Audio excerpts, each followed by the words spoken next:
Do the trashy pulp novels of the world have anything to offer? Are bestsellers all they're cracked up to be?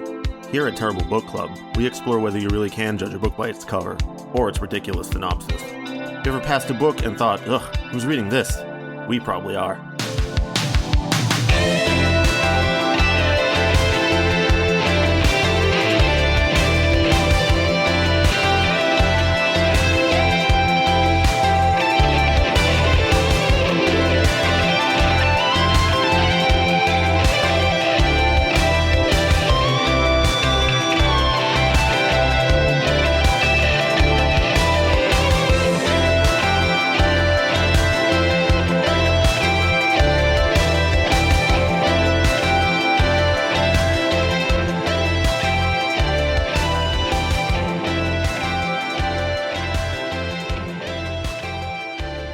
Hello and welcome to episode 222 of the Terrible Book Club. I'm Chris and this is Paris. Hello.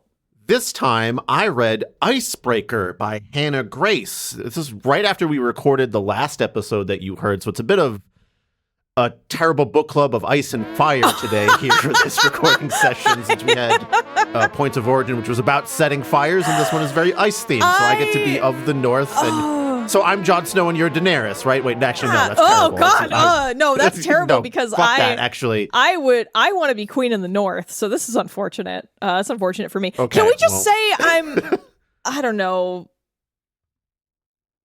anyone else from Dorne, maybe. Sure. I don't know. I'm also, yeah, daughter and I'm of the also morning. fine with not being Jon Snow. But It just turns out that I rolled the dice on this one and I got stuck with the ice book, so here we are. You know, I had another similar accidental fire and ice pairing in preparing my band's album.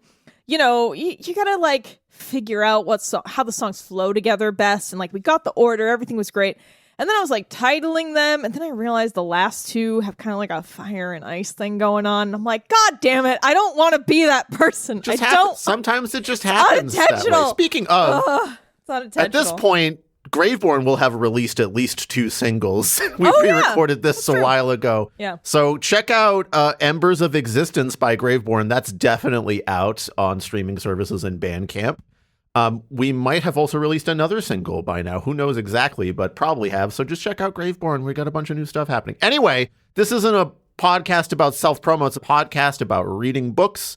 And I read Icebreaker by Hannah Grace, which I will say again.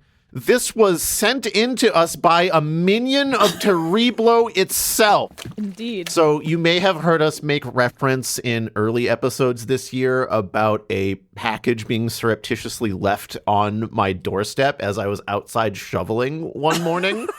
This was that book. Yes. This was the one.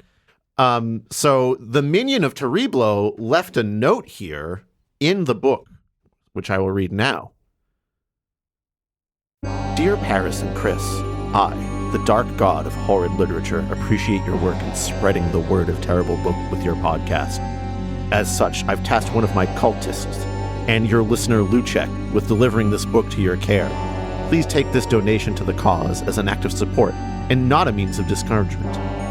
Regardless of what the book does to your sanity, I hope to see many more years of great service for you too. Eldritchly yours, Terriblo. Fuck. Yeah, so this is technically a patron request by Lucek. Thank you, Lucek, very much for submitting this book for us to read. I gotta say, if you go to the effort of finding one of our homes and physically leaving a book, we are contractually obligated to do an episode. I provided the address. I want to be clear. This was not a creep thing. The address was provided. Still, the effort to physically deliver a book with your own legs, it just means that we are obligated to do an episode. So thank you. Thank you for that, Lucek. It was very fun. Thank you very much, Lucek. I'm glad that, I don't know if I'm glad, but it's interesting that Terriblo is real now. Like, it's interesting that we've just grown this god accidentally through our own silliness and hubris. That's what happens. Anyway, belief is wild. Continue. Yeah.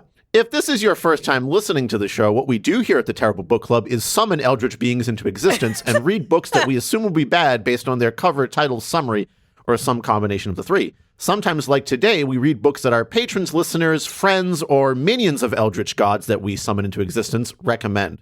So we do the opposite of what most people do in a bookstore or while they're browsing the internet. Usually this experiment results in a disappointing read, but once in a while we end up liking the book.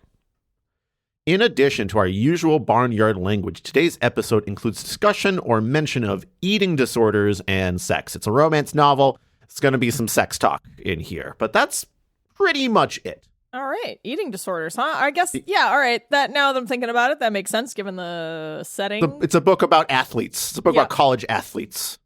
I'm going to read the Amazon/back of the book summary here. There is a physical book that we have today because, of course, it was delivered to my front door. And the back of it says this. Anastasia Allen has worked her entire life for a shot at Team USA. It looks like everything is going according to plan when she gets a full scholarship to the University of California, Maple Hills, and lands a place on their competitive figure skating team. Nothing will stand in her way, not even the captain of the hockey team, Nate Hawkins. Nate's focus as team captain is on keeping his team on the ice, which is tricky when a facilities mishap means they are forced to share a rink with the figure skating team, including Anastasia, who clearly can't stand him. But when Anastasia's skating partner faces an uncertain future, she may have to look to Nate to take her shot. Sparks fly, but Anastasia isn't worried, because she could never like a hockey player, right? All right. I gotta say, right off the bat here, this feels like, I know they're using the same like enemies to lovers story, but this seems like a unique take on it. Like, and also something that could actually happen. So like, I'm already thinking, yeah, this is it's all not right. like mafia hitman falls in love with his mark or, or whatever. This is for Ken. Ken, it has been 0 days. Okay. Yeah. 0 days since somebody wanted to write and jerk off to a story about mob people killing others. Oh, Jesus fucking Christ. I will say that I'm pretty sure sports romances have been a thing. Yes, they have been very specifically hockey based. So this is in there. This is in there. Yeah. And I will also say that this is part of a series based around the college that this takes place at. So there are like different sports romances based around like what sport is involved at this college. This author might be brilliant. This is like a really good. So I know we haven't gotten to the content of the book, but this is already like, not that I'm interested in sports or romances, but like, I would rather read about this very realistic, like people who have similar but slightly differing interests getting into a realistic scenario where they fall in love. Like that feels very fine to me, all things considered. So interesting. We will see. Yeah, let me wait. Watch somebody's gonna take a bat to my book leg here. I'm sure I'm gonna have this ripped out from under me. All right, so I'm going to give you some characters and setting here to set up the story. This takes place at the University of California, Maple Hills, UCMH, and pretty much their sports team. It sounds like they're a D1 sports college because people are going on to the NHL and like Olympic teams and things like that. What is D1 is the good one, right? What does that mean? Division 1. It's like division. You can tier colleges and schools based on like what division they are in, and like Division 1 are basically feeder schools for like professional leagues, is my understanding. Now, before we go any further into this, I think, Paris, you and I should make clear that we are not sports people. I don't know shit about shit when it comes to athletics and like how those things are done. So we are going to sound very silly whenever we talk about anything like that. Yeah, I don't know anything about it. But yeah, this takes place in California at the University of California, Maple Hills. Oh my God, both of our books, our Fire and Ice books, took place in California. No, this is unplanned, guys. Unplanned. Mm-hmm. I don't know if UCMH is a real school. I'm going to assume it isn't. Yeah, but UCLA is mentioned here too, so like it's in our world, right? Okay. So one of our protagonists is Anastasia Allen. She's a figure skater and Olympic hopeful. Okay. Aaron Carlisle, her skating partner. Nathan Hawkins is the captain of the UCMH hockey team. We have Lola, who is Anastasia and Aaron's roommate. They all live together in this one apartment. Okay. We have Ryan Rothwell, who is Anastasia's brief friend with benefits. He just kind of is in the early stage of the book. All right. Then we have a bunch of members of Nathan's hockey team like Henry, JJ, Robbie, Russ, and a handful of others that mostly amount to pithy comments in group chats. Okay. We have Audrey Brady, who is the figure skating coach. We have Neil Faulkner, who is the hockey team coach. And then we have like Nathan's dad and sister. His mom passed away at some undetermined point a while ago. And then we have Anastasia's parents. That's the meat of who we interact with here. There's plenty of other side characters that pop up, but those are really who we want to be concentrating on. Okay. All right. So now I am going to begin my summary of Icebreaker here. And as usual, Paris, you can chime in whenever you feel like. I will pause to sort of just have like maybe ask you a question or to like tier list. There's going to be a lot of tier listing, I think, this time around. I will not spoil it by looking ahead. I will just allow the ice to take me. There we go. All right. Here is my summary of Icebreaker. Come on down to the University of California, Maple Hills, where we have 2 ice rinks to dedicate to hockey and figure skating. Rich. And tons of other sports. That seems to be what this place does because, boy, are we never seeing the inside of a classroom once in this book. Okay. Instead, we follow Anastasia Allen and Nathan Hawkins, who have to interact for the first time ever because someone pulled a prank that completely destroyed one of the rinks. Ah, the recklessness of youth, where you can cause probably a cool mill. Well, that's what it's like. You know, someone from a rival college or something came in and like destroyed a rink as a prank. Oh, that's just vandalism. Like you go to prison for that. It's not a prank. Yes, indeed. The recklessness of youth where you can cause probably a cool mill and property damage and also probably get away with it. Mm. Anastasia is very upset about this development. Her and her skating partner, Aaron Carlisle, have been practicing hard for years to become the perfect skating pair so they can go to the Olympics. They met when they entered UCMH together. Both had lost their former skating partners when enrolling because, I don't know, a Zamboni crushed them. I don't know. It's not important to why, but they had to pair up at the beginning of their college career. All right. They're both pretty much everyone's a senior here except for like other hockey team members who are also like underage, shall we say. When Nathan Hawkins, captain of the hockey team, attempts to open dialogue with her to figure out the best way to share one rink between a single hockey team and maybe a handful of people who do figure skating at the school, Anastasia is super rude to him and brushes him off because, he's a hockey boy. Is that a negative stereotype? I don't know. I guess. But here's my first query for you, Paris. Obviously, we can't tier list like types of athletes and how you would date them because that's probably not something that's ever entered your reality. Correct. So instead, I'm going to ask you to rank types of metal dudes in terms of your disgust/attraction to them. Oh. Do you have a certain metal dude type that you're like, not the power metal boys?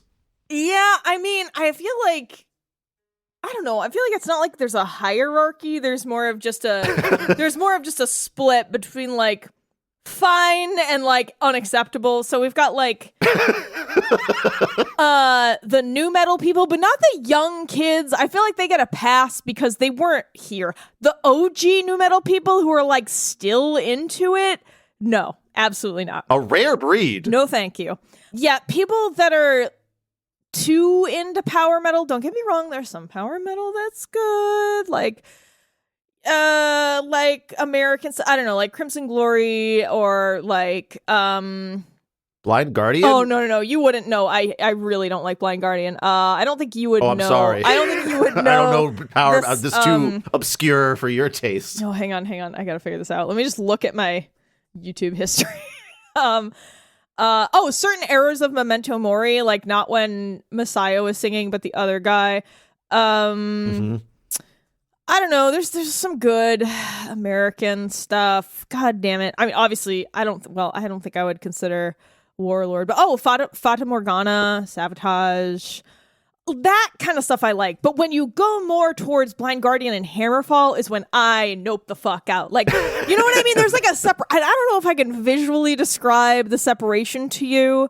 Again, we're talking about type of dude that would be into this and their dateability in your estimation. The person who's into Liege Lord is not the person into Power Glove, for example, right? Very different. Yes. Although to the uninitiated, maybe this difference is unintelligible. For me, there's a clear separation. Same there. thing, like what's the difference between a hockey boy and a basketball boy, right? Like, I I don't have no understand. idea. Like, this is the fine level of tier listing we're doing. Well, they're very different Okay, so- games, right?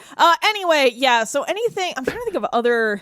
Oh, I also don't really like the people who are just like only into sludge and stoner doom and like never branch beyond that. Like they can only hear pentatonic progressions and anything else they're deaf to. Those people are also on my shit list. You included the major second in a minor key. I'm sorry, I'm we out. can't. I'm sorry.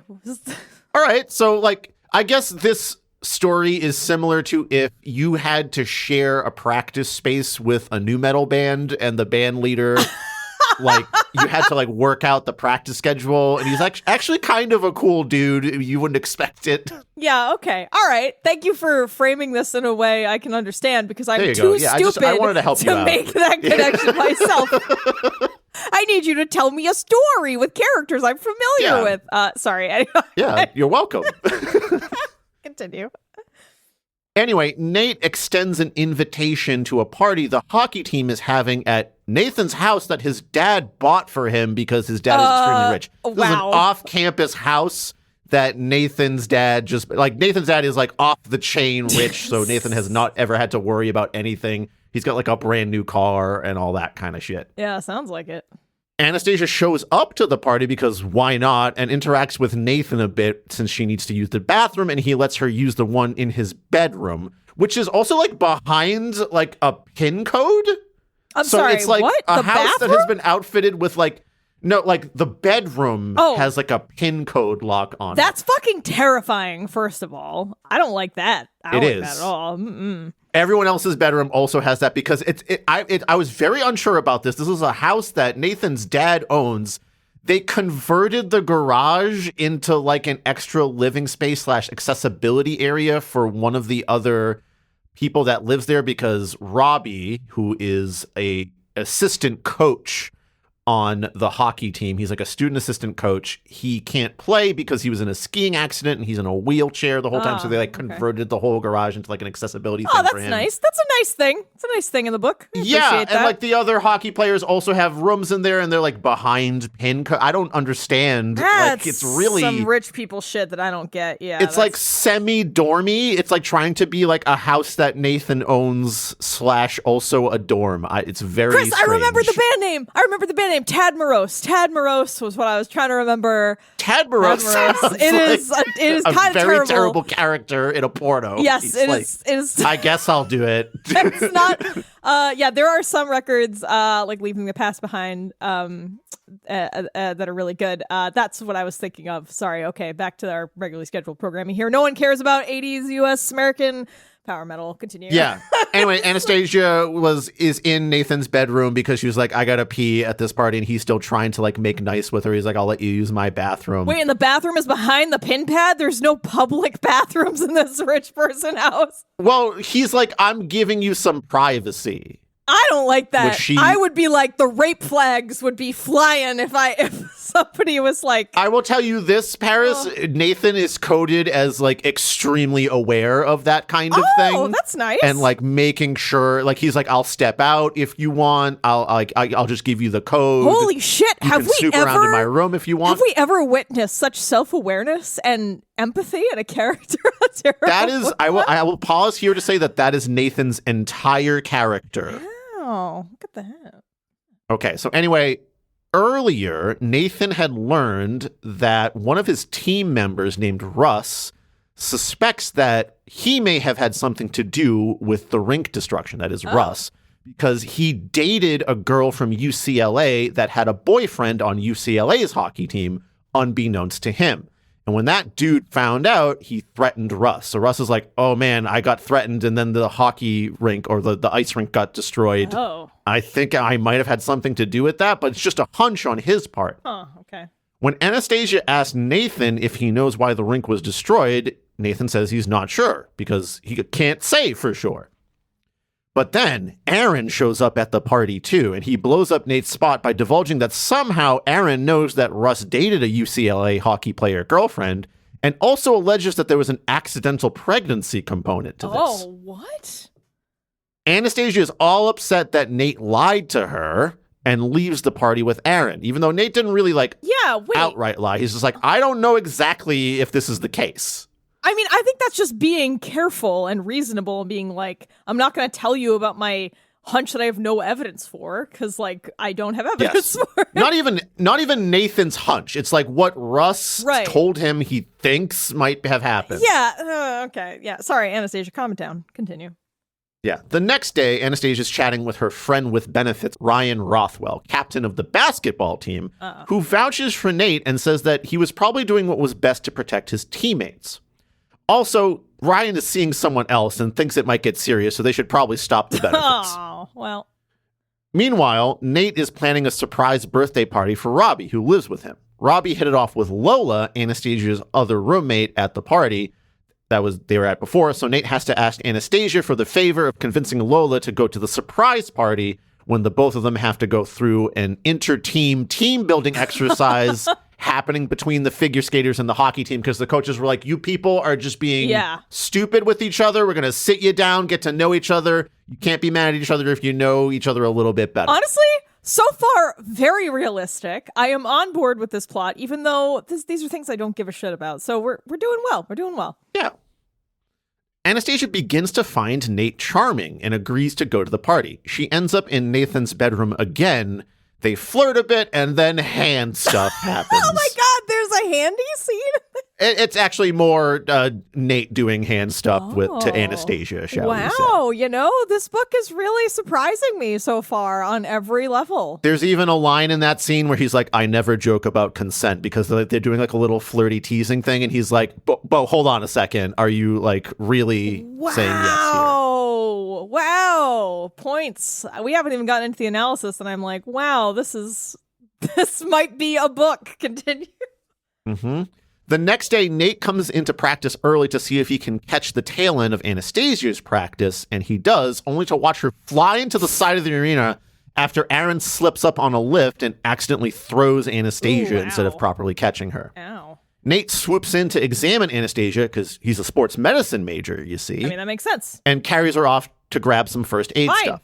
Fine. Literally, he picks her up and everything. Yeah, well, and carries her over. But again, that makes sense in the greater context. Look at these characters acting in the way the author has written them. It's great. Mm-hmm. After looking her over, he tells Aaron to make sure she's checked on regularly since she might have a concussion. Aaron is weird about it and is even weirder at Anastasia when they get back to their shared apartment. He trashes Lola for dating Robbie because he's involved with hockey. Mind you, Robbie's not even on the team. He's in a wheelchair after a skiing accident, as I mentioned before, and is a student assistant coach. But that's enough for Aaron to be catty about Lola getting knocked up by a hockey player. Okay. Anastasia ruminates on how Aaron can be difficult, but it's worth it because Aaron cares about doing well in skating and about Anastasia doing well too. Oh, wait, so her roommate is her partner too, like skating partner. Yes. Sorry, I don't know why I mixed that up. Thank you. The hockey team wins a game and is going out to celebrate. Nate and Anastasia are old enough to drink, but get the rest of the hockey team into a bar because Lola purposefully made friends with the bartender who lives in the same building as them to get easy access to said bar, even with their underage friends who aren't allowed to drink at the bar but can hang. Again, this all sounds like a very real thing that could be happening. Yeah. Nate and Anastasia dance a bit and everyone decides to go back to the hockey house in an Uber. And once again, hand stuff happens in the backseat of the Uber since Anastasia has to sit on Nate's lap for the ride over. Wait, around a bunch of people? In like an open... Oh, okay. Yeah, all right, guys, whatever. I mean, like, there's music on in the car. He's trying to be a little... Whatever drives your Uber, I guess. All right. Once they get to the hockey house, Nate offers to let Anastasia sleep over, and that's it because he thinks she's too drunk to have actual sex. Even though he stuck his fingers in her in an Uber. I don't think there's no line between like not drunk enough for finger stuff, but too drunk for penis stuff. Like, that's unfortunate. Okay. Honestly, -1. that really feels disrespectful to the Uber driver. I was going to say, like, It's not that I was going to say, it's not that I was like, oh no, in front of people. It's like, dude, you don't have other people's consent to be doing sex stuff in an Uber. Like, what if the Uber driver checks his mirror and he's like, oh, not again. I don't make enough for this. They did slip guy. the driver like an extra 50 to like let a bunch of other people in the car, but that 50 was not expressly for finger banging privileges in his backseat. All right. I'm sliding off this book rank. Continue. Anastasia is offended and waits for Nate to fall asleep before calling another Uber to take her home. The next day, when Nate shows up to practice, he's like, hey, what the hell? And she acts all huffy at him. He asks what she's doing later, and she brushes him off, but when he texts her trying to find out where she'll be, she basically says, I'll suck you off if you can find me before midnight. Okay. All right. Again. You'll never catch me, Batman. Find me before midnight and I'll suck you off. Like he's the Riddler. She's the Riddler or some shit. I'll find you, Riddler. You'll have to suck me off before midnight. What would the name be for the blowjob Riddler? Like,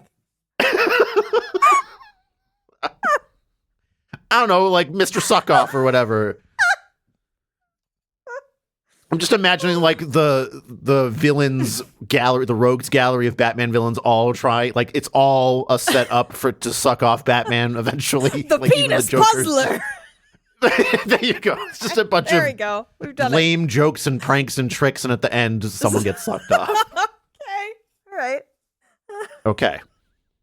And so the great suck-off hunt begins as Nate frantically looks all over the university campus for her. He's only never to find out that looked she had harder in his life in both senses. I mean, honestly, yes. Only to find out that she had gone to his house and put herself in his bedroom. The The other classic. hockey players let her in because they thought it was funny to block the sucking off. Uh-huh. Nate gets back to his place too late, but an ex of his is there at the same time because another party is happening. And watching Nate interact with his ex makes Anastasia jealous, so he gets sucked off anyway. And then they fuck. Of course. Anastasia arrives home the next morning after Nate drops her off at her place, and Lola accidentally lets slip to Aaron that Anastasia and Nate are hooking up. He says more catty shit that upsets Anastasia, so she calls up Nate and asks to stay over there for the weekend instead. So she does, and then they fuck. All right. Getting our fucks crammed It's in. now Halloween.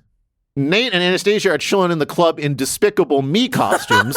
So at this point, Paris, we are taking a sidebar into tier listing Despicable Me characters based on fuckability. I am sending a link in our Discord chat that has a bunch of pictures of Despicable Me characters. Oh man, I was trying to get myself out of this. I've actually never seen those films before. I've also never seen Despicable Me, so we are going completely based off of the pictures in this behind the voice actors. Now, obviously, Paris, children are exempt from this tier list. There seems to be what look like child characters. We're glossing over those. Oh, there's so many characters. I can't go through all of this. We don't have to do all of this.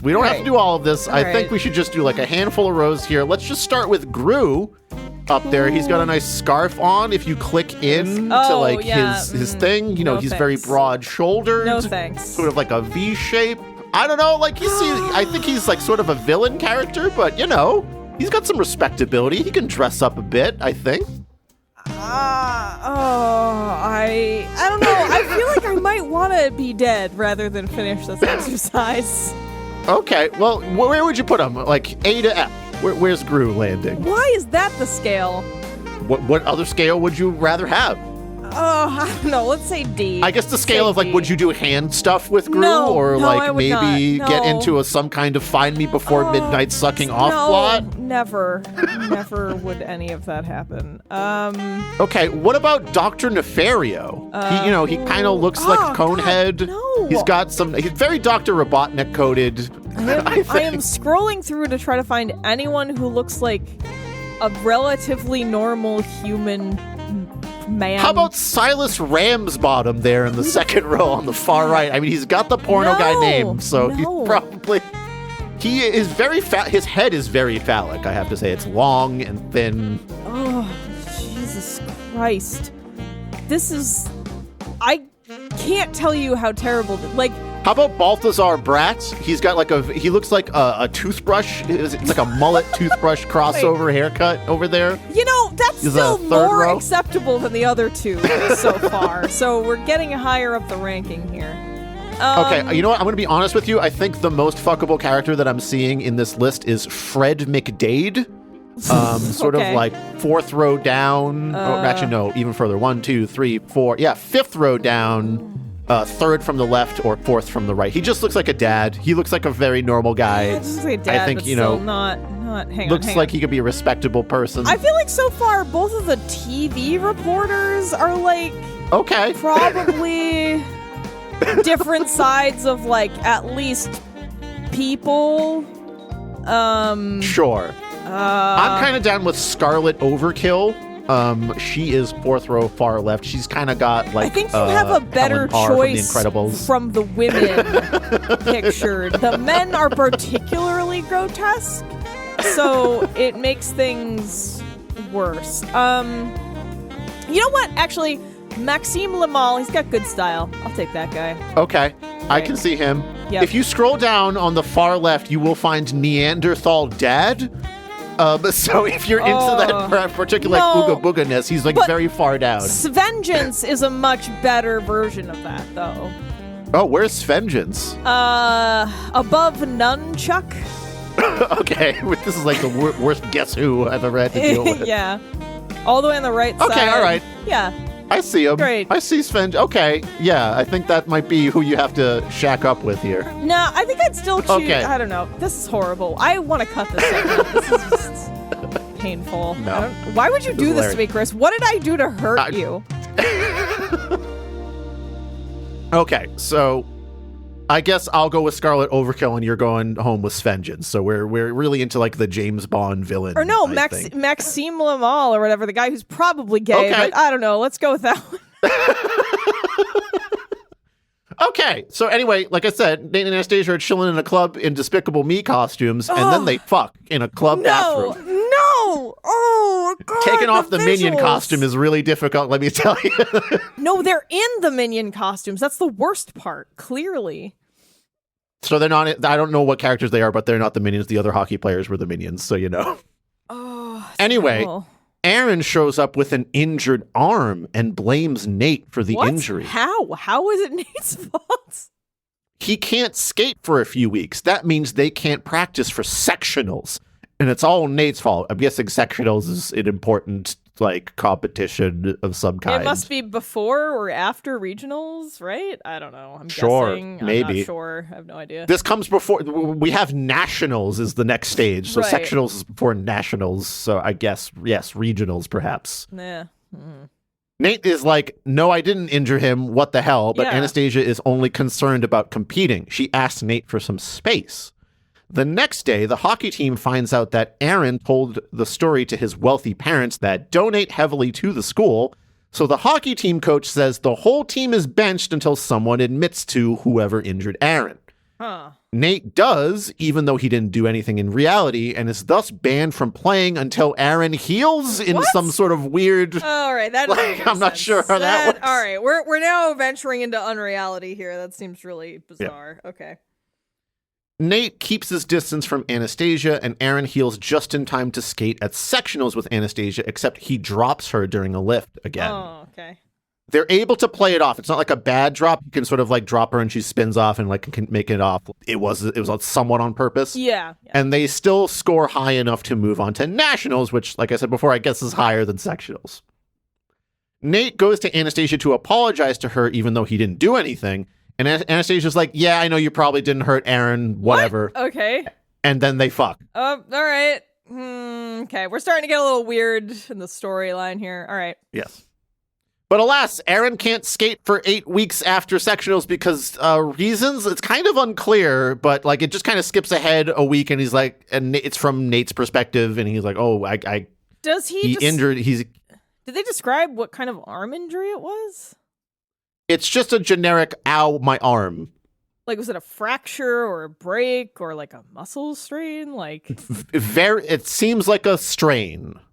of some kind. Okay. Seems long for that. His injury isn't fully healed, and he can't skate for 8 weeks. Okay. Anastasia is devastated, but Nate suggests practicing with him, since he knows at least enough about skating to maybe be a practice partner. Okay. The figure skating coach is like, yeah, better than nothing. So Nate and Anastasia decide to fuck. I mean, not fuck for the time period they will be skating partners because reasons. What? Okay, yeah, we've hit a few potholes here. This is strange. Mm-hmm. There's some humorous let's buy Nate leggings, except oops, you can see his whole dick through them scenes, which like wasn't an issue for Aaron. They wear cups. I'm very sure that they wear like dancers' cups. I was gonna say, yeah, figure skating outfits are notoriously like clingy and revealing, and they wear like even the women.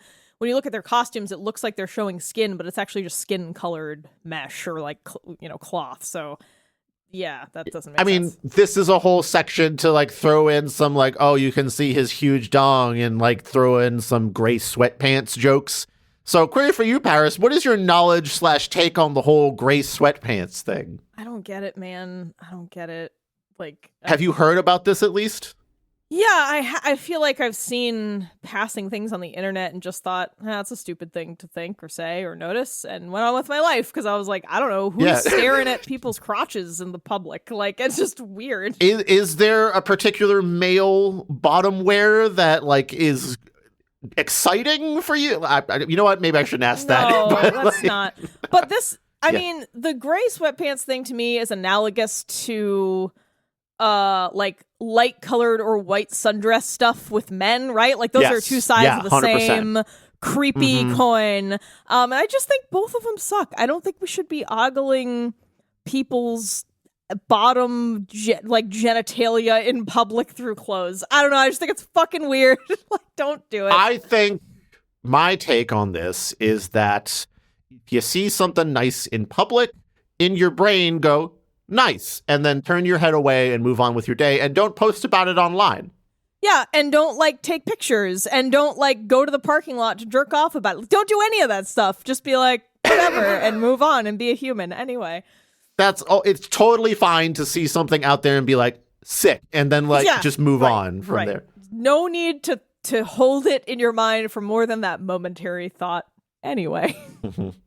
Anyway, Aaron is catty as fuck again at Anastasia when he finds out about them doing skating practice together and says more mean shit to her, causing her to move into Nate's house. Okay. And then they don't fuck, but only for like 4 weeks, and then they do fuck. There's like 4 sex scenes I'm glossing over here. There's so many sex scenes in this book. We're up to like 8 at this point? Oh, yeah. Oh, wow. Somewhere amidst all the wet slapping noises and dirty talk, Nate finds out that Aaron gave Anastasia a meal plan a long time ago that she still follows. Turns out it's like 99% roasted vegetables and 0 protein or carbs. And Aaron is always talking about how much harder it is to lift Anastasia if he sees her eating more than that, and how she should watch her weight. Nate, the sports medicine major, says, no, you should be eating well because you're extremely active. And then they fuck. Well, I mean, roasted vegetables are carbs, but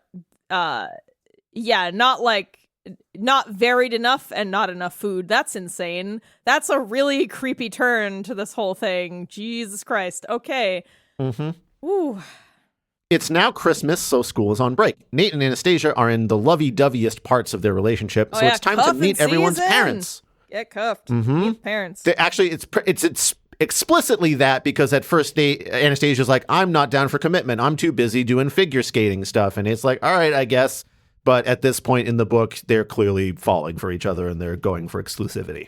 Hey, remember when you taught me what cuffing season was on an episode of TBC 8 years ago? Because I didn't know what it was. Anyway, thank you. Continue. That expression probably isn't used anymore at this point. It was probably old by the time I learned about it, and now it's just sad. All right.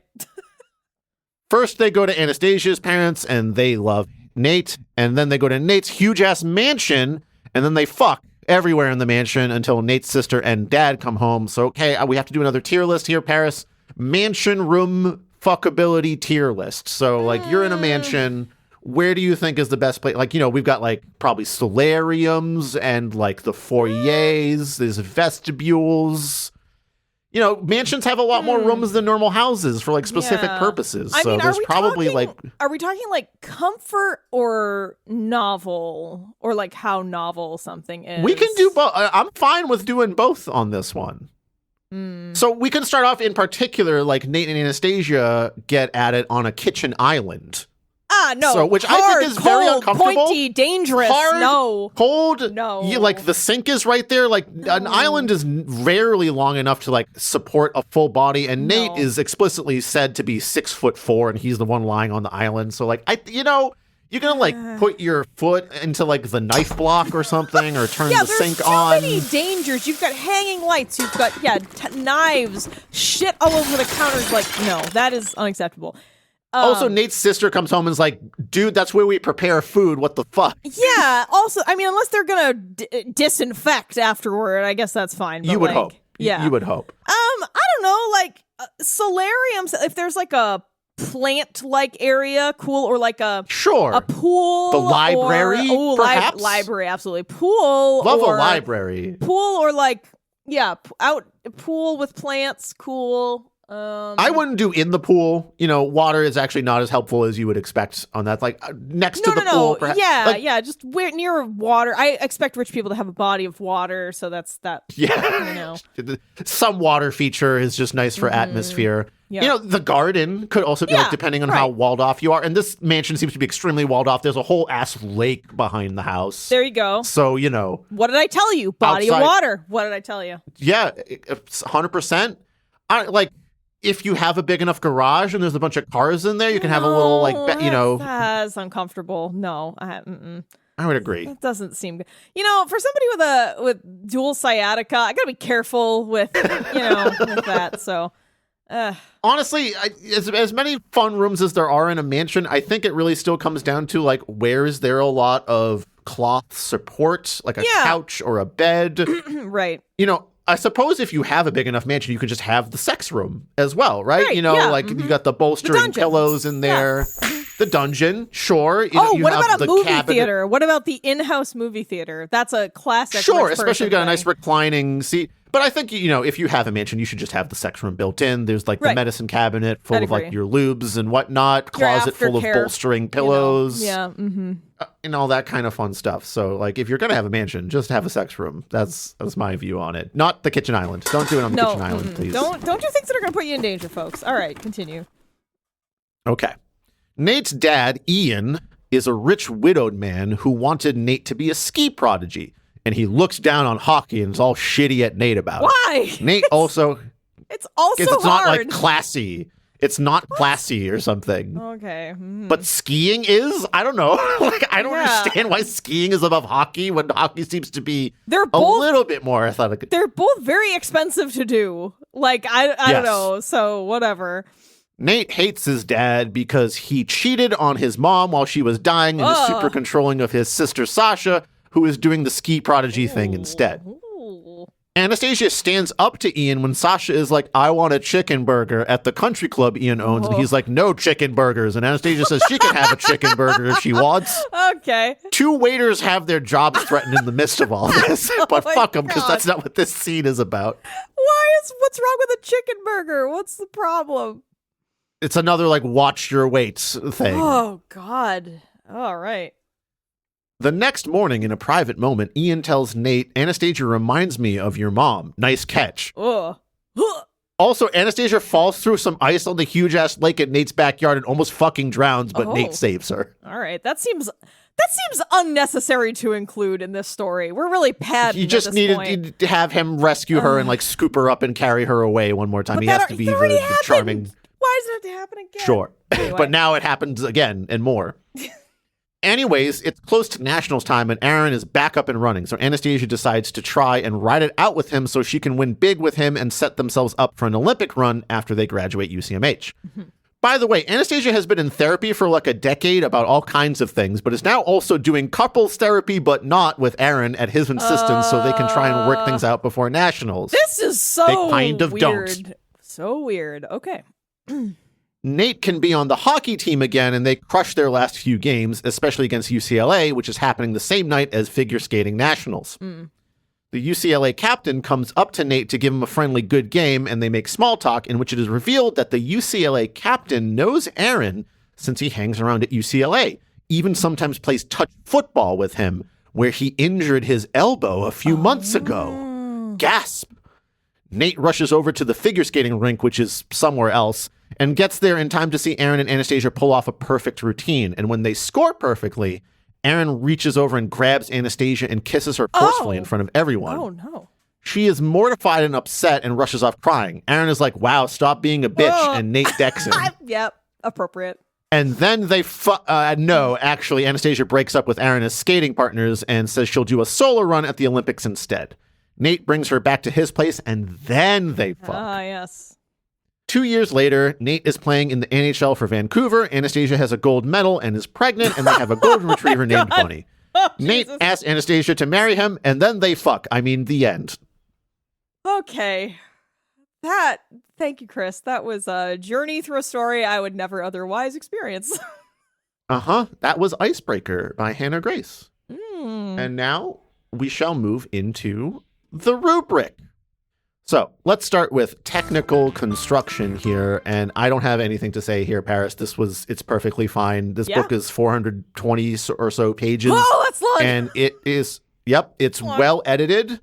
The formatting was fine. The format is that we jump between Anastasia and Nate every chapter, much like Points of Origin. It was another sort of like flipping between perspective thing. So truly a paired book series that we've done. And it was fine. It was easy to follow. I'm just going to give this a 1 without having to say anything about it. Great.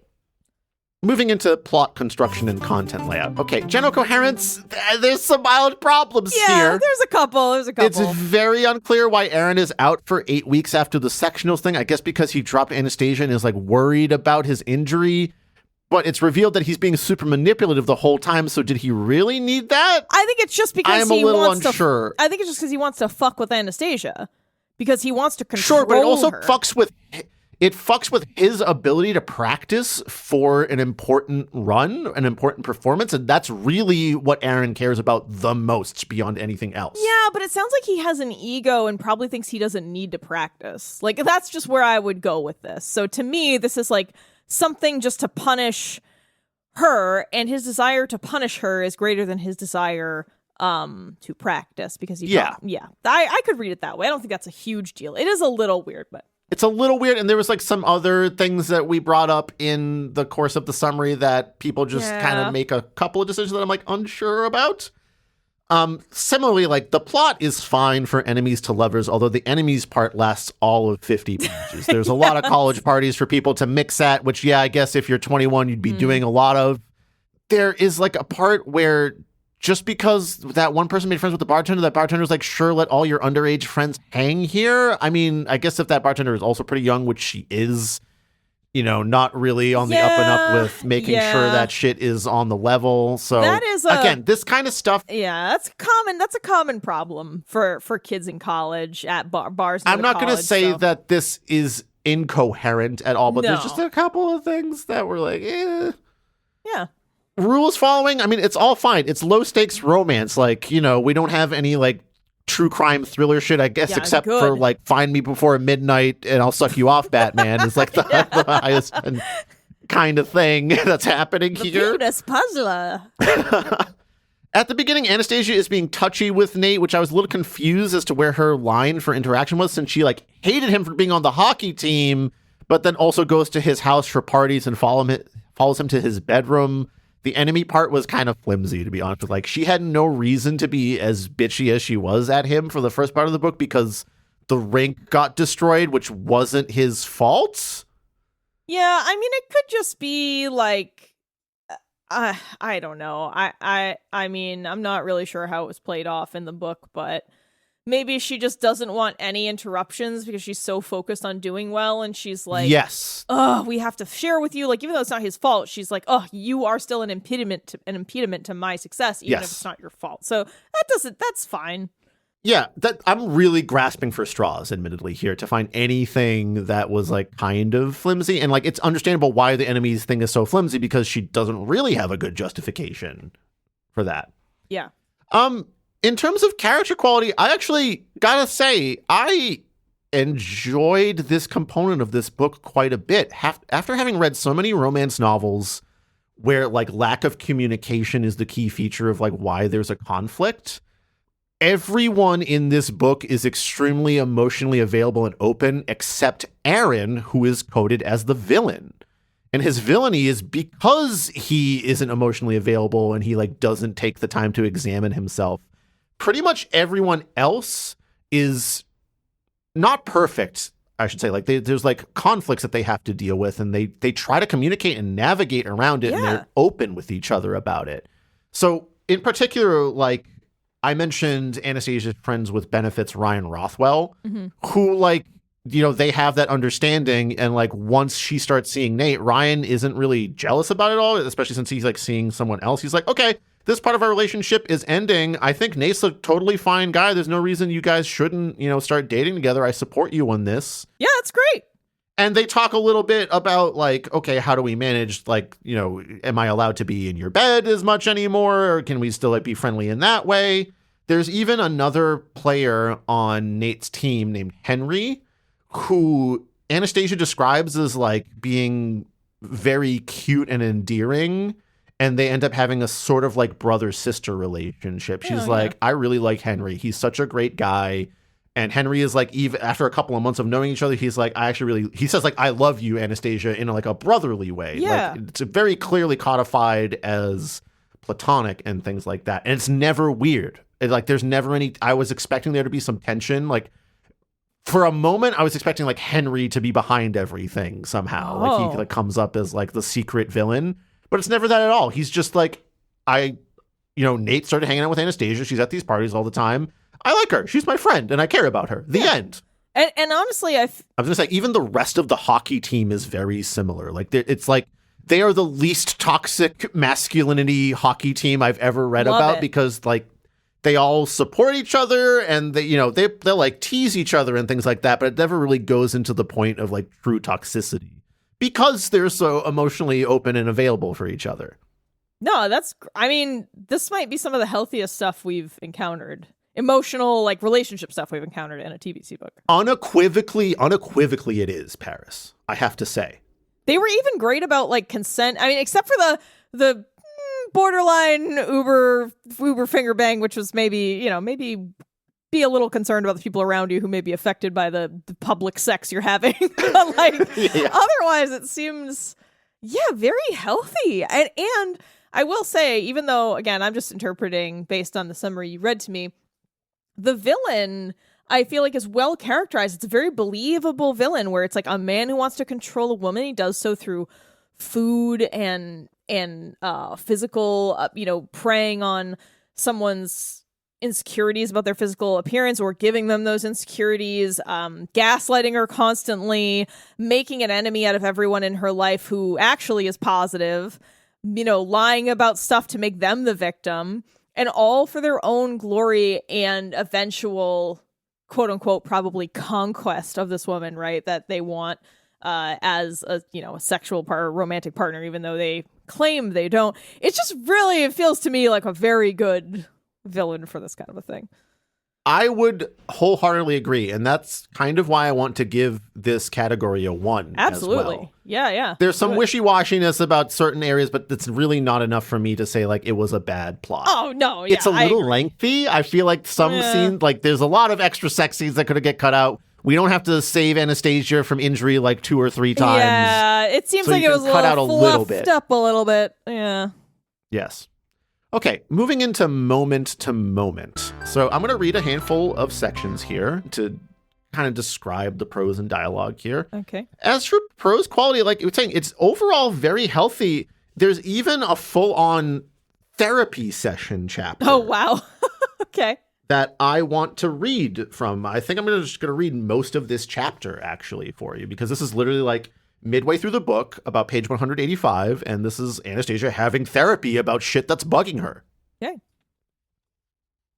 Right on cue, Dr. Andrews' name appears on the screen as the iPad rings. Pressing accept, my heart sinks when the screen fills with the familiar Seattle backdrop, and the muted decor of Dr. Andrews' office. He's sitting at his desk, a journal balanced on his crossed legs, with a pen resting between his fingers. Good afternoon, Anastasia. How are you feeling today?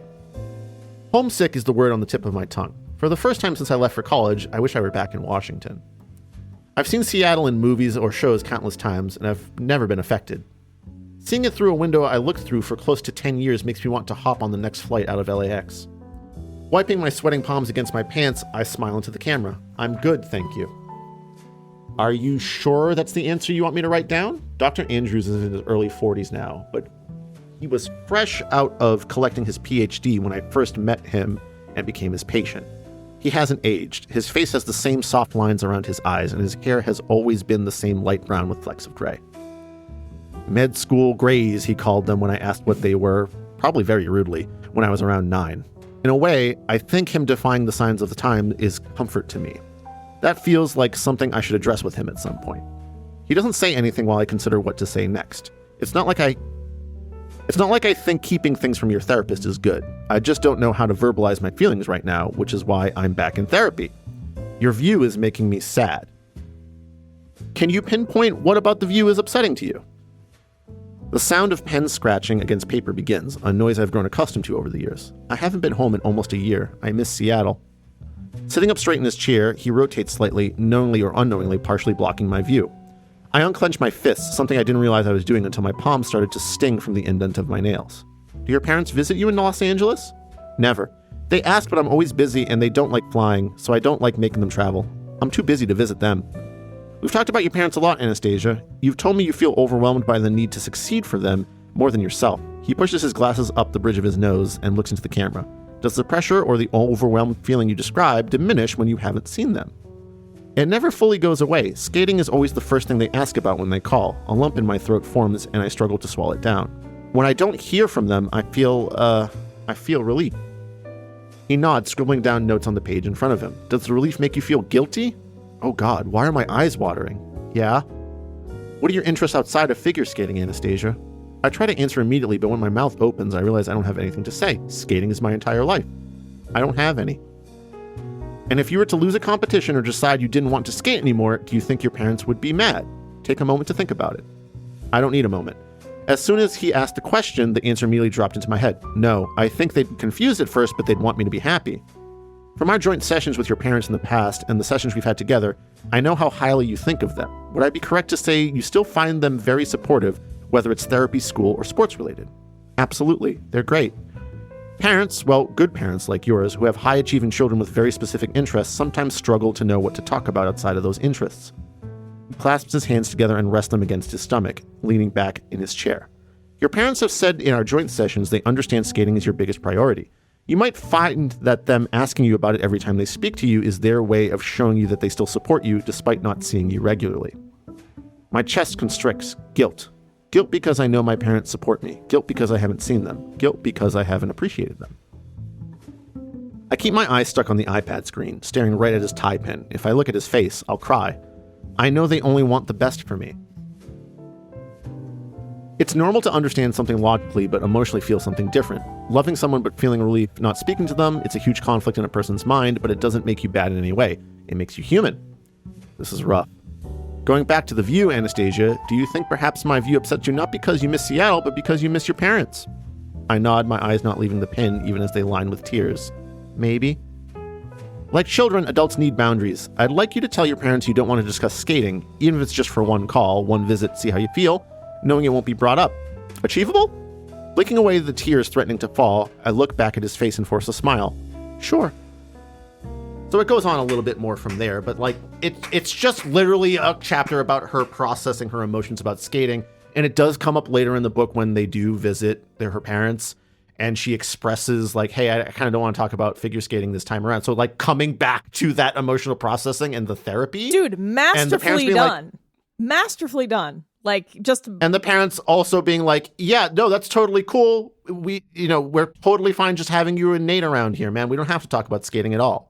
No, I thought that was, the details focused on are important to developing both characters in the scene and like developing them, you kind of get a sense of the physical, the physical borders of the scene, and then like the emotional stuff, like gripping your hands so tight that your nails dig into your palms and you don't realize until it starts to hurt.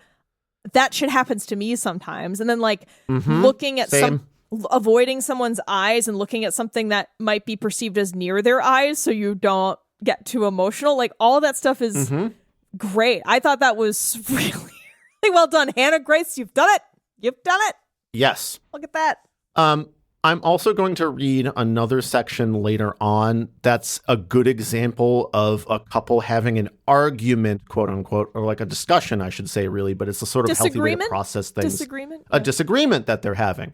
However, it's at this point that I will reveal that at this point in the story, it's quite late in the book that Nate and Anastasia have decided to start calling each other like pet names sort of things. Nate usually sticks with your classic baby, but Anastasia goes with Bub. So I will now be reading all of Anastasia's lines as Horny Wolverine that has appeared in a couple of other books that we've read. Oh, the curse of the Bub. Most notably the X-Men Star Trek crossover. The curse of the Bub.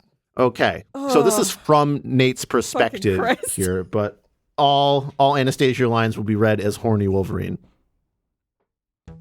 Following her upstairs, we work as a team to wash, undress, and brush until we can tumble into bed. She snuggles into me, tracing her fingers across my chest. I miss your bed. Want me to buy the same mattress? No, she says, dragging out the O like she wants to say yes. There's no point. You're graduating in 6 months. It'll just be something else for you to move out. Yeah, but you'll still be here. The temptation to fail this year and retake it so I get to graduate with her is strong. Weird, yes. Do I care? No. I think the Vancouver Vipers would care, though, and that's the only reason I go to class. Anastasia uncurls herself from my body, moving to sit facing me with her legs crossed and her claws unsnicked. Nathan, I don't want to live here next year, especially since you'll be in Canada. Why not? An uncomfortable feeling settles in my stomach, and I wish I could go back 30 seconds and not start this conversation. Why do I feel like you're about to tell me something I don't want to hear? You probably don't, but it doesn't mean we shouldn't talk about it, she chuckles, placing her hand on my thigh and stabbing me with her adamantium claws. I love that you guys seem very happy with me living here. Honestly, I don't know what I would have done without you, but like I've told you many times, I want to go back to my apartment. You want to live with the guy who shit talks you constantly? I say harshly, far harsher than I intended. Look, I know it might not make sense to you, and it doesn't have to. Lo has been filling me in on the stuff I've missed while I've been phoneless, and I think Aaron is finally ready to sort things out. Anastasia, he's been vile to you. He's a liar and a bully. You don't need him. Yeah, I'm more than aware. It plays on a loop in my head, but I'm not suggesting I'm friends with him, and I do need him. He's my skating partner unless I want to start from scratch, which after 2 years of pain I'm not prepared to do. I need to find a way for the two of us to work together again. Oh, no. Fucking hate this. I know you do, bub. And that's a bub that's in the actual text. Oh, wow. And I love how protective you are, but me living here was always supposed to be temporary. Do you know how hard it is spending every second with you, knowing you're leaving me in 6 months? Bub. I don't like the idea of moving either, but I have no choice. It isn't what I mean, Nathan. Of course I want you to play for your dream team. Even if you weren't already signed, I'd support you going anywhere. He sighs, and that noise, the one I hear so often, the one that tells me how mentally exhausted she is with this situation, makes me hate the fact our holiday break is ending like this. What I mean is I want to be excited for you in 6 months, not crying because I don't want you to move out. I think it'll be a lot easier if I live in my own place again. She taps her fingers against her lips, and her leg bobs. She's nervous. My heart hammers. What aren't you telling me? The hand on my thigh rubs up and down, comforting me before she's even given me whatever shitty news she's about to. Aaron's been cleared to skate. I was going to tell you in the morning because it's been such a long day, but I think it means you can go back to hockey. Playing hockey again should be music to my ears, but in reality, it feels like she's slipping away. So we're not going to be skating together and you're moving out, I snap. Will I just be a Thursday night hookup then? When you can make time for me in your planner? I regret it as soon as the words leave my mouth. Planners are useful. Don't malign planner people. Her eyes widen and I watch her body tense. You're upset, Nathan, but please don't talk to me like that. I apologize, but the shame I'm feeling doesn't allow me to talk above a whisper. You're my boyfriend and I love you. I will see you as much as I possibly can, but you're jumping to conclusions. I'm hearing him out, that's all. You have a big heart, Stas, I mumble, pulling her body back to mine, instantly feeling better now that she's back in my arms. I don't want him to break it more than he already has. I don't trust him, but I trust you and your judgment. I'll be there for you, whatever you decide. She drifts off to sleep quickly, and I listen to the soft sound of her breaths, letting them soothe me as much as they can. It doesn't work, and I fall asleep thinking about how much I absolutely do not trust Aaron Carlisle. Great! Once again, fantastic work. Fantastic work. Are you saying fantastic work for my Wolverine voice acting? No, for Hannah Grace's skill in writing healthy, normal, regular people shit, which apparently fucking no one can do. So that's what you get in this whole book. So it's pretty high quality in terms of that. I want to read a handful of dialogue bits from here, especially since, like, I actually think there's a couple of good examples of, like, how to flirt in this book. Wow, that never happens. The flirting in books is always trash, so hit me. I mean, it's still a little romance novel coded, like, let's be clear about that, but it has the sort of dynamic that you would hope, where, like, you're being a little teasing in a playful way, showing that you're not just, like, obsequious to this other person and obsessed with them. Like, you're capable of having your own personality and a bit of fun with them while still possibly alluding to some of your intentions and, like, taking note of their body language, that kind of thing. Did you say obsequious to them? I don't think that's not the word. No, that's not the word. I was like, what? cut that. Anyway, I can't because I have to say the whole thing again, so I'm going to leave my stupidity in. Oh, okay. Okay, so I'm just going to read a handful of passages here that I thought were good examples. So page 64 is during that inter-team team building exercise. At this point, Nathan and Anastasia have already interacted a handful of times, but he's, like, being sat down in front of her in this sort of, like, quasi-speed dating scenario. There's only one person I haven't faced yet, and it's the one person I've been dreading. He takes forever, or what feels like forever, at least, to take a seat.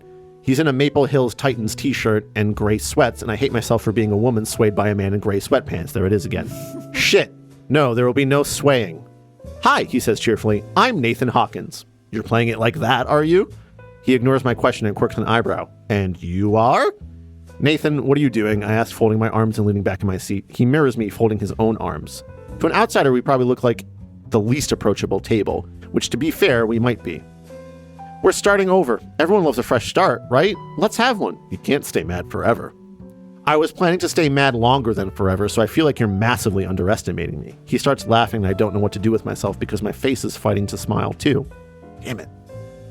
Your commitment to the cause is admirable, Alan, he teases. I already know you're a figure skater, you're studying business, and you're from Seattle. I found out that you can be terrifying, but you can also be sweet. My eyebrows immediately shoot up, confused, so he clarifies, to Henry, not to me. Henry has been nice to me. His face sinks a little, the charming facade slipping. I want to be nice to you. Look, I'm sorry I lied to you. My hands were tied and I had to put Russ first. I honestly do want to be your friend, Anastasia. I know, I get it. You don't know me, you can't trust me or whatever, and that's fine. I understand that, but I tried to share how I was feeling so you could see my side, and you immediately brushed it off as an overreaction. I feel naive sharing this, but I've had enough therapy in my life to know I should try to communicate my feelings. Well, when I'm not being petty. People keep telling me Nathan is a good guy, so I'm going to give him the opportunity to be one. I can see why that would make you want to stay away from me. His hand sinks into his hair, tugging with what looks like annoyance at himself. I'm sorry, it's not okay that I did that. Can we start again? Brady's whistle blows for the final time, but he doesn't move. He waits for me to answer, his brown eyes practically staring into my freaking soul. You're on probation, I sigh. Heat creeps back to my cheeks when he gives me the brightest smile. I'm gonna nail it. You better. Shit. So that's one little light example there. Okay. I'm going to read another section a handful of pages later. This is at the second party. Okay. We're going to get a little bit more lewd here. Where are you going? I ask Stassi as she stands from the table. To use the bathroom. I'll be back. Standing to, I give my chips to Bobby. The line will be huge. You can use mine. Come on. She accepts my outstretched hand without hesitation, and this all feels familiar. I'm hoping this night ends with us being friends, though, instead of how it ended a few weeks ago. Apparently, I didn't learn my lesson last time, and now I have Anastasia's ass in my face again as we walk up the stairs. The stilettos she's somehow managing to walk in are huge, so she navigated my hands to the curve of her waist to help her get up the steps safely. The silk of her dress is soft under my fingers, her body warm. Every step she takes, her hair swishes in front of me, and the strong honey and strawberry smell of her shampoo invades my nose. There are worse problems to have. Reaching my room finally, I punch in the code and usher her through the door. In a way, it's nice to have her alone to hopefully talk with her. The guys are like golden retriever puppies, all fighting for her attention. It must get exhausting for her. It's exhausting to watch, plus it fucking sucks for me because I'm definitely runt of the litter as far as she's concerned. Stopping in her tracks when she exits the bathroom and spots me sitting on the bed, her hands go to her hips. I wasn't gonna snoop. I thought you might want some peace and quiet from your fans. Her shoulders drop, her body relaxing. I like them all, but social settings sometimes drain me. I get it. They're a lot. You get used to it though, and if you don't, I can always help you escape them. What if I'm trying to escape you? You definitely don't need my help. You're on like expert level or something. She laughs and, my God, that noise. I've never enjoyed making someone laugh as much as I do with her. It's because she makes me work for every laugh and smile. The competitive side of me buzzes when I manage it. Taking a seat at my desk, she tells me about shows she did when she was younger and how draining it was being surrounded by hundreds of other overexcited kids. I sit and listen to her, nodding and laughing, freaking mesmerized at her confidence and her commitment, how she views things and explains them. When she's done, even she looks like she doesn't know where that came from. She concentrates on the contents of my desk, prodding at a textbook about God knows what. I don't mind if you snoop, you know. You didn't check everything last time. I don't need to snoop. I know everything I need to know about you. I can't stop the sigh that escapes me when she stands from her seat and walks toward the bedroom door. Her hand reaches for the handle, and I instinctively lean forward, gripping her arm lightly. Spinning to face me, her back presses into the door. Are you ever going to forgive me? I ask hopefully. I told you, you're on probation. Raking a hand through my hair, the groan that slips out is pure frustration. That isn't a yes. Do I need to get on my knees and beg you, Anastasia? Is that what you want? She shakes her head and laughs. The only time I ever want to see a grown man on his knees in front of me, Nate, is when his face is between my legs. So no, I don't want you to beg me. Oh fuck.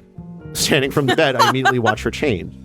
Her breathing deepens, thighs squeeze together, tongue pokes out to wet her lips. I can't help but smirk because I've just realized the attraction might not be as one-sided as I thought it was. You don't hate me like you pretend you do you? If you want me on my knees, Anastasia, we can make that happen. My hands press against the door on either side of her head. I lean down to her eye level, her ocean blue eyes now dark. By the way she gulps, I suspect if I press my mouth to her neck, I'd feel her pulse hammering erratically against my lips. I'm not pretending. You are. Watching her fight herself is the hottest thing. Even if she sticks to her guns, I'll be leaving this room a happy man. Leaning forward, I let my mouth linger near the shell of her hair, my breath tickling her neck. Ask me nicely. Let me show you how much I like it when you're nice. And then there's a little bit more after that, and then the hand stuff Thank you for saving that. I'm fading to black a little bit earlier on that but, one. you know, I gotta say a couple of things I liked about that was like, as they're walking up the stairs, you know, he has a hand on her waist, but it's because she's wearing ginormous shoes, which I can attest do make it difficult to get upstairs safely.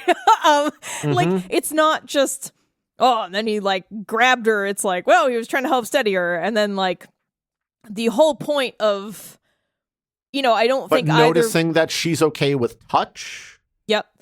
And the description of the smell of the shampoo being honey strawberry was a nice detail. The idea that they go up there so she can use the bathroom and not expressly, like, they didn't both intend to go upstairs consciously to have a sexual encounter, right? Like, that's clear. Maybe subconsciously they both wanted that to happen, yes. But, you know, they are trying to be, like, cerebral about it and not just let their, you know, animal lust guide all their decisions. So you see that tension. And also, when he describes how much he likes her laugh, it's not just like, oh, her laugh sounded like fairies farting and bells, and I loved it. It's like, I love her laugh because she makes me work for it. The competitive part of both of us as athletes is like feeding into this. You know, it all ties together really well, and the explanations given support it, right? It's not just there to be there. All very well woven together. And, like, noticing her body language, Right. noticing that she's okay with touch, obviously her kind of signal, making it a little bit sexual at first.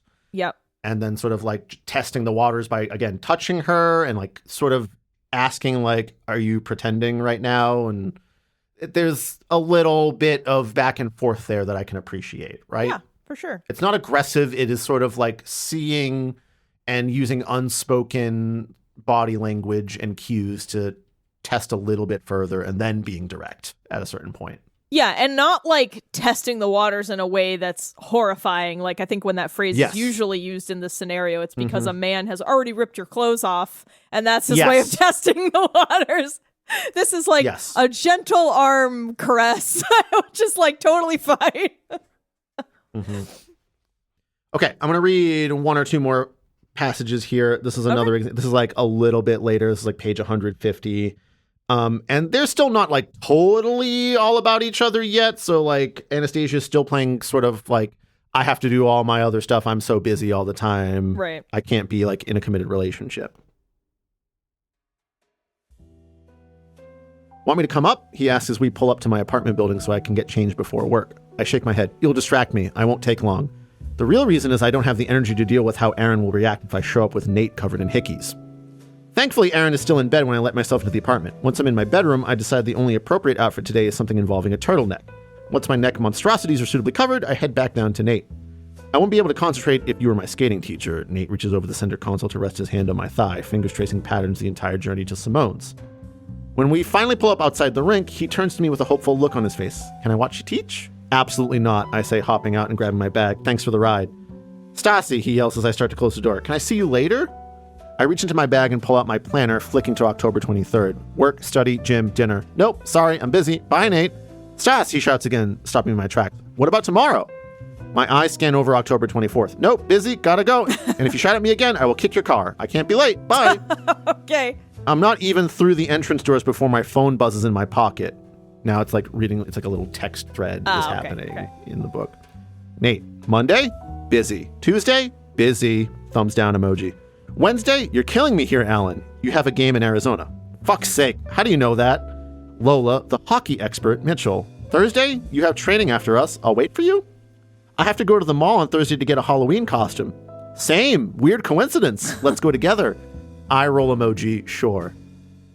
Very, very realistic interaction there, in both senses. Yes. Yeah, great. Like, he knows, like, I mean, they've had sex at this point, so, like, he knows, like, she's not truly, he's not doing the stalker thing where she's like, I definitely don't want to fucking see you. But it's just like, okay, I'm going to see what I can do to, like, see you another time.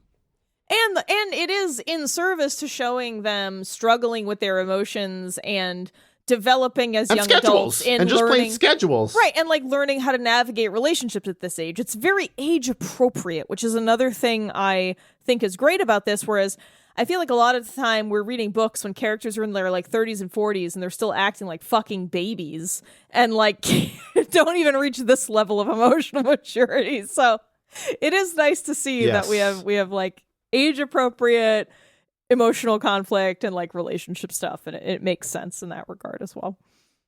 Yes. Speaking of age appropriate and the mention of group chats here, I actually want to read like one other group chat section because I think the texting is also pretty on point, appropriate for like what a group chat might be like in some ways. I'm just looking for the appropriate. I gotta say, I usually hate when people try to integrate like technology in the text of a book like that, but it seems like it was okay in this it was. one. It actually was very well done, I have to say. Yeah. Okay. So this is the hockey team group chat, which is titled Puck Bunnies. Okay.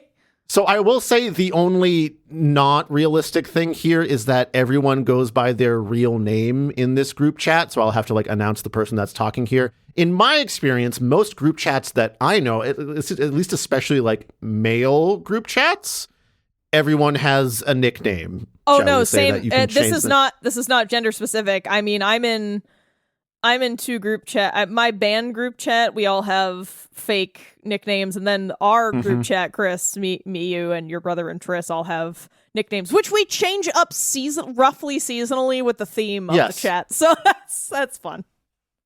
Anyway, this is the Puck Bunnies group chat, the longest group chat in the whole book, actually. All right. Puck Bunnies. Robbie, I'm dead. Bobby, weird way to announce it, but go off. Chris, can I have your room? Joe, can I have Lola's number? Robbie, shut the fuck up, Carter. Nate, rip.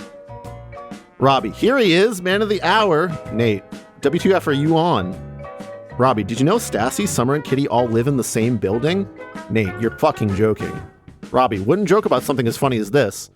Jaden, Maple Tower? Shit, I might move. Henry, I don't get what the problem is. Chris, they're neighbors, Hen. Henry, yeah, but none of them want to fuck him anyway, so what's the problem? It's not like he's going to be invited over. Maddie, shots fired. Chris, I just know Hawkins is so tired right now. Joe, tired of waiting for Turner to say it was a joke, LMAO. Jaden, can anyone else hear crying? Nate, switching to basketball. Bunch of pricks. So it's got the group chat vibe, right? Like it just works, I gotta say. So for this section, I'm also giving it a 1. I want to be clear. This is not the type of book I want to read. And during the reading of it, I was kind of in pain because I'm like, this is a 445-page romance novel about student athletes. There is nothing I am less interested in. But the quality of the writing made it by far the least painful romance thing I've had to read in probably all of Terrible Book Club's history. Yeah, you know what? I gotta say, usually whenever I'm talking to other avid readers and we have different tastes, I never know what to recommend. If they're like, I like romance, I'm like, I hate that. I have no idea. I can't even imagine what to recommend. And now I feel like I have something I can tell people about. Wow. If you want specifically like student athlete coded romance. Or just a romance. I think it's fine. I would recommend this, in that vein. Okay. So moving into Terriblo's presence, and Paris, there's nothing here. Like, there's no chaos elements to this. I wasn't ever going, huh? Or like, please help. Like, I don't think you heard anything about me from this book. I didn't reach out at all besides like giving you an update on how far along in the notes I was. Yeah, just like, we try to make sure we're on track to meet the recording deadline, because there have been occasions where both of us have not been able to do it, and so, it's good to prepare. Yeah, I didn't hear shit from you about this, and honestly, I feel like the only way Terriblo made himself known here is when they physically manifested. Yeah, so that's kind of a big one, but so it's not the book's fault though. No, but it is a big component here, so I don't know. Like, do you think this should be a 1 or a 0?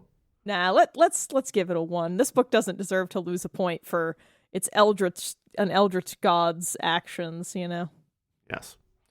And then, should this exist, would readers of this genre enjoy this? It's a little lengthy, but like, why not? Yeah. Like, unless romance novel fans really want people with broken brains that can't communicate and act insane, and like that's part of the draw, which might be the case. Yeah, that's concerning and probably true. But yeah, I'd say yeah, sure.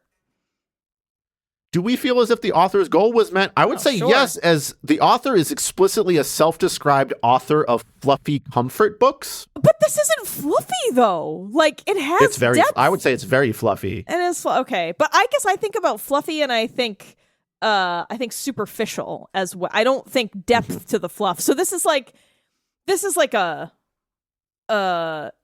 dense stuffed animal. Like you squeeze it and it's got some give. It's not. Yeah, it's I'm down with that. It's a squishable. It's got that nice mochi-like bounce back when you squish it. Does it add anything new, interesting, or novel? I guess the healthy relationship dynamics. Yeah, so I mean, that's it's sort of novel. Yeah, it's got a lot of good going on. All right. Did it take something from us? No, it added a little bit because now I know that this is possible. Yeah. And what should someone read instead of this? Like, this is fine. Yeah, it's fine. This is great. So that's a 1. Paris, it's a 1 in every category. It's a 5. It's a 5 out of 5. Oh, it's a 5 out of. This was dropped off by a minion of Terriblo, I think, to balance out all of the terrible. I think so too. I think this was Terriblo's grace, which is something this was Terriblo's grace. Seen. That is, my God, a 5 out of 5 on Terrible Book Club for a romance novel. Proof that we don't just denigrate romance for the sake of being romance. And also proof that we don't hate everything. Even, we are notorious haters of love, but we can acknowledge when it is done well. Yes. Okay, so 5 out of 5 on this book, Paris. Wow. I do want to take one quick little sidebar before I go into can we fix it? Sure. In that, at the beginning of this book, and this maybe could be a Terriblo's presence thing, but I wasn't 100% sure on that. Okay. But in 2 instances of this book, there is like Dunkin' product placement. Where it that's just takes Terriblo. That's care her. To mention. She is there. It takes care to mention that Stassi or Anastasia drops by a Dunkin' every morning before like skating practice, but that's in California. I guess they got Dunkin's in California. They must. Oh yeah, Dunkin's are everywhere. But like, it's an odd choice because in California, like there are other like coffee chains. Like wouldn't you more appropriately choose like, I don't know. I'm trying to think of what's on the West Coast. Starbucks, Cafe Nero. I don't know. Yeah, Starbucks, because that started in Seattle, so that would be. I would think they'd go south before they go west, right? But it's like very purpose. Like it's like capital DUNKIN apostrophe, like with like the apostrophe. Like, you know, it's not Dunkin' Donuts, it's just Dunkin' apostrophe. It's weird, and that it happens not a second time. Or Starbucks. Oh my god! It happens a second time and then never again. I feel like she got like a Dunkin' sponsorship to write this book, and just like, you have to include it twice, or else we won't give you the money. And like, it was just enough. Well, hang on. Where is Maple Hills supposed to be? Is this southern, central, or northern California? I don't know. San Diego seems to be within driving distance. Oh, that's southern. Okay. Hang on. Gonna look at a map real quick. I will mention that this author is from the UK as well, so perhaps this is like their way of like Americanizing it. Why is it us? I don't know. Why is it us? Why is it the Dunks? Oh wow, that's great. You know, there's Dunkin' Donuts. Yeah, okay, there's a fair amount. It's possible, you know, that's again, I wasn't sure it was Terriblo's presence. It's just like a weird thing that I wanted to mention offhand outside of the rubric. Huh. You know, that is so, yeah, that's just a little that's just so Terriblo was like, so they know this was from me. I want them to know it was me. Like, if I open up another copy of Icebreaker, it is just Starbucks instead. Yes, it's like Pete's and Starbucks. You're like, wait a second. Yeah. Okay. Can I fix this? Paris, like, cut out like 50 to 100 pages of like clubbing and sexing, and make it like a bit tighter maybe, but honestly, people might want that extra content that isn't super necessary. Like, I don't have anything to fix, and it's fine. Just, this is great.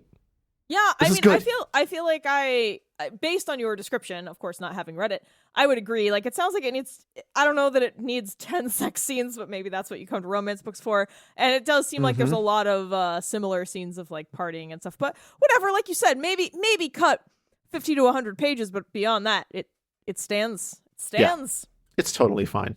Great. All right, Paris. Well, I'm glad that you had a merciful Icebreaker. episode. Yes. Thank you, minion of Terriblo and Terriblo itself, for your grace and kindness. And thank you to our patrons and Ko-fi donors, like our bad bookworms, Ben, Donnie, Emily, Jacob, Jared, Scott, and Will, our exacting editors, Kieran, David, D, Emmy, Funny Robot with Antennas, Greg, Harry, Seven, Martin, Rupia, Cutie, The Ugly One, Elliot, and Xander. Our loathsome librarians like Veronica, Beast with the Least, Yanka, Lucek, official minion of Terriblo for this one, Patricia, Julius, and Of the Void, the Talking Unicorn of the Hot Springs. Our pesky publishers, Miles, Austin, Patrick, Fred, and George. Our Ko-fi donors like Mark, Tracy, our ever-faithful Kiwi Thing, and Excavating Lizard, along with Martin F. Brenna and Matthew, who relieved us of terrible books. If you want some terrible books like this one, because I have a physical copy of it, touched by a minion of Terriblo themselves, so you're going to pay a premium on that shit. If you want some of those we've read for the show, you can buy them over on our Ko-fi page. Yeah. All right, Paris. Well, we've come to the end of TBC of Ice and Fire for this recording session. So I guess as Jon Snow, I'm off to ride into the North forever to be like a member of the Night's Watch, even though you don't have to be anymore. I don't know what ever happened to him, man. He just... I don't know. I guess I'm gonna jump I guess on I a dragon stabbed and you peace before. out. You're dead. If you're Daenerys, I've stabbed you and you're dead. No, I don't want to be fucking Dany. God damn, Dany and I are nothing alike. So it's That's like true. not a character I identify with at all.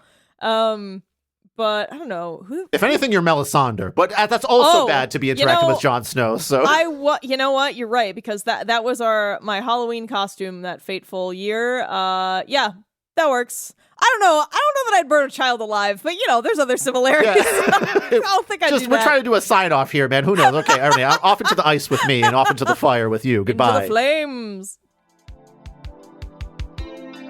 Thank you for listening to another episode of Terrible Book Club. Terrible Book Club is an independent podcast produced by your hosts, Paris and Chris. Sound design and audio editing by Chris, with sound effects and music by Epidemic Sound and sometimes also Chris. Our theme song is Kiss by Yearn, which is, you guessed it, actually also Chris.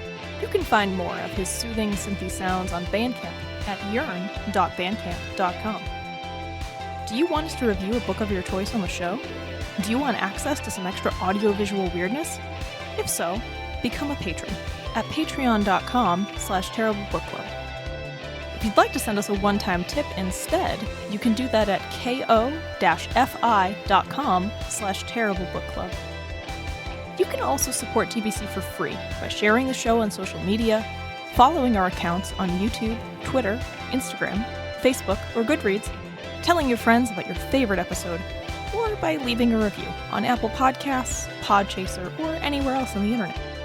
To send us book recommendations or your adorable pet photos, send an email to terriblebookclub@gmail.com.